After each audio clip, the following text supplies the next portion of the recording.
In today's video, I'm going to show you how to change your Instagram password quickly and easily. If you're looking to enhance your account security or simply forgot your password, you're in the right place, so let's get started.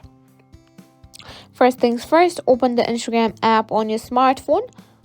Once you're in the app, tap on your profile icon in the bottom right corner to go to your profile page. Next, tap on the three horizontal lines in the top right corner to open settings. In the settings menu, find and tap on security. This is where you can manage all your settings. Now tap on password and security.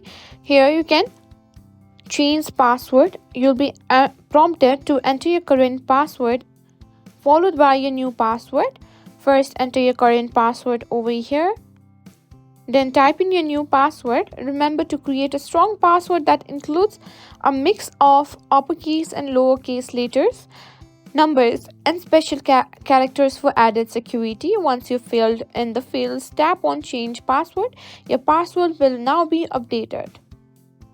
And that's it. You've successfully changed your Instagram password.